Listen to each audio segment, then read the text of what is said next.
जय श्री राम। प्रिय साथियों, आज मैं प्रस्तुत हूं आप सभी के सामने जनवरी माह के राशिफल को लेके। और आज हम बात करेंगे काल पुरुष की पंचम राशि यानी सिंह राशि के बारे में, जिसके आधिपत्य देवता होते हैं सूर्य भगवान।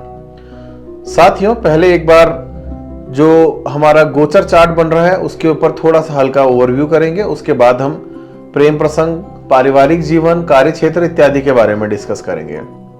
साथियों, जनवरी 2025 के महीने में जो बृहस्पति देव हैं वो दसम भाव में गोचर करेंगे। साथ ही में इसके कारण से आपके ऊपर जो काम का दबाव है वो थोड़ा अतिरिक्त जरूर बना हुआ रहेगा। और साथ ही में आपकी अगर आप नौकरी वाले हैं तो हो सकता है कि नौकरियों में गलती की संभावनाएं ज्यादा बढ़ जाएंगी। इसके अलावा मैं बताऊंगा कि जो आपके दूसरे घर में जो राशि है वो बताती है कि आपको धन प्राप्त करने में कहीं ना कहीं थोड़ा सा परेशानी आ सकती है, क्योंकि आपके दसम भाव में एक तो बृहस्पति देव है, आपके कार्य क्षेत्र को प्रभावित करेंगे। तो वहीं आपके जो दूसरे ग्रह में जो ग्रहों की स्थिति है वो यह बताती है कि आपके धन भाव को ये परेशान जरूर करेगी। काम कम तो धन कम। इसके अलावा मैं बताऊंगा कि भगवान सूर्य देव की अगर मैं बात करूं, यह 15 जनवरी से छठे भाव में स्थित रहेंगे, जिसके लिए मैं कहूंगा कि ये जो समय आपके लिए एक अनुकूल समय बनकर के साबित होगा। आपको एक अधिक ऊर्जा और सफल होने की एक अलग ही उम्मीद और एक ऊर्जा आपके अंदर देखने को जरूर मिलेगी। 4 जनवरी 2025 से लेके जो 24 जनवरी 2025 तक का जो समय है वो आपके लिए एक अनुकूल अवधि वाला रहेगा। किस लिहाज से? आर्थिक अवधि के हिसाब से। और साथ ही में जनवरी महीना जो है वो प्रेम प्रसंगों के हिसाब से भी आपके लिए काफी मदद करने वाला रहेगा। आइए थोड़ा सा डिटेल में बात करते हैं। साथियों, सबसे पहले बात करेंगे आपके कार्य के बारे में, आपके जॉब, आपके बिजनेस के बारे में। जनवरी 2025 में आपका जो करियर है शनि ग्रह के कारण से, क्योंकि ये सप्तम भाव में उपस्थित रहेगा, जिन लोगों का पार्टनरशिप बिजनेस है उनको काफी नुकसान देने वाला है। पार्टनरशिप बिजनेस में नुकसान होने से बचने के लिए आपको बहुत ज्यादा सोच समझ के पार्टनरशिप बिजनेस में एंटर होना चाहिए, या वहां के अपने ट्रांजैक्शन को बीच बीच में कंटिन्यूटी के रूप में देखना चाहिए, क्योंकि इस कारण से आपको अनुकूल परिणाम तो कहीं से कहीं तक प्राप्त नहीं हो पाएंगे। और इसके अलावा आप भले कितनी कड़ी मेहनत भी कर लेंगे अपने लिए अनुकूल परिणाम प्राप्त करने के लिए, तब भी उसमें कोई विशेष फायदा नहीं मिलेगा। साथ ही आप लोग अपनी जो नौकरी है उससे आप काफी असंतुष्ट नजर आएंगे, क्योंकि बृहस्पति देव आपकी नौकरी में आपको परेशानी देने वाले हैं। हो सकता है कि कई चीजें आप भूल जाएं, हो सकता है कि काम करते करते आप इस प्रकार से कार्य करें कि जो आपके बॉस को आपको समझ में ना आए, उनको अच्छा ना लगे, उनको आपके कार्य करने का तरीका, या आपकी काम चोरी जो है वो भी पकड़ी जाए। ऐसी स्थितियां देखने को अवश्य ही मिल सकती है, क्योंकि आप लोग नौकरी में थोड़ा कमजोर इसलिए रहते हैं क्योंकि प्राइवेट सेक्टर आपके लिए नहीं बना हुआ है, आपके लिए गवर्नमेंट सेक्टर या फिर बिजनेस बना हुआ है। मैं बताना चाहूंगा कि 15 जनवरी से आपको जो नौकरी के जो परेशानी है, जो दुष्परिणाम है, वो अच्छे परिणाम में कन्वर्ट होते हुए दिखाई देंगे। और क्योंकि 15 जनवरी के बाद सूर्यदेव आपके छठे घर में आ जाएंगे, तो छठे घर में जो कि नौकरी का कारक भी माना जाता है, जो आपकी परेशानियां थी वह यहाँ से दूर होना प्रारंभ हो जाएगी। राजनीति के अंदर भी नए अवसर देखने को यहाँ पर को अवश्य ही मिल सकते हैं। साथ ही में मेरा एक कहने का आपको एक आशय जरूर है कि इस माह के मध्य तक का किसी भी कार्य को बड़ी ही सावधानी पूर्वक करें, और उसके बाद आप 28 जनवरी के बाद से अपने कार्य को अच्छे रूप में करते हुए पाएंगे। साथियों, बात करते हैं स्वास्थ्य के लिहाज से। जनवरी माह ये हमको कहीं ना कहीं एक इशारा जरूर दे रहा है कि आपका जो स्वास्थ्य है वो ज्यादा अच्छा इस माह नहीं रहेगा, क्योंकि आपके उसमें जो दसम भाव में स्थित बृहस्पति देव है और चंद्र राशि से सप्तम भाव में मौजूद शनि ग्रह जो है आपको कोई ना कोई छोटी मोटी परेशानी बेवजह की देते रहेगा।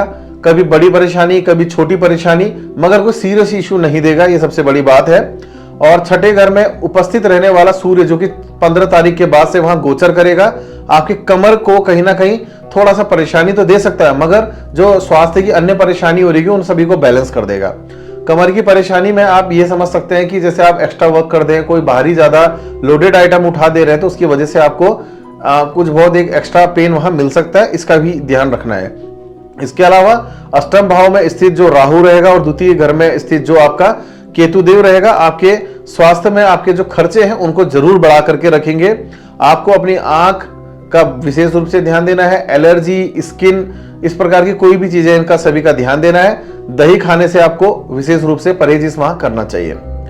बात करते हैं साथियों आर्थिक लिहाज से कि आपके लिए समय कैसा रहेगा। आर्थिक दृष्टि के हिसाब से आपके उसमें मैं ये बताना चाहूंगा कि आपको कहीं ना कहीं बहुत बर्डन, एक्स्ट्रा बर्डन, बहुत परेशानियां देखने को मिल सकती है। हो सकता है बैंक से लोन तक का आपको उठाना पड़े।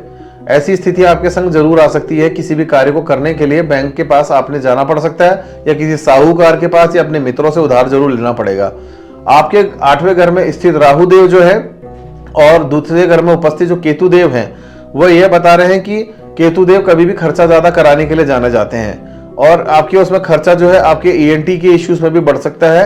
और इसके अलावा मैं यह भी बताऊंगा कि 4 जनवरी से 24 जनवरी का जो समय रहेगा यह आपके लिए फिर भी कुछ बहुत अनुकूल रहेगा आर्थिक लिहाज से, और इससे पहले और इसके बाद का जो समय रहेगा वो थोड़ा परेशान आपको कर सकता है। साथियों बात करें आपके वैवाहिक जीवन के बारे में, मैं बताना चाहूंगा साथियों कि आप ये मान के चलिए कि आपका जो यह माह रहेगा आपस में एक दूसरे की समझ को लेके, एक दूसरे की अंडरस्टैंडिंग को लेके काफी औसत भरा रहने वाला है। और ये मान के चलिए जो लोग नौकरी वाले हैं वो लोग अपने जीवन साथी के पास बहुत कम इस माह रह पाएंगे।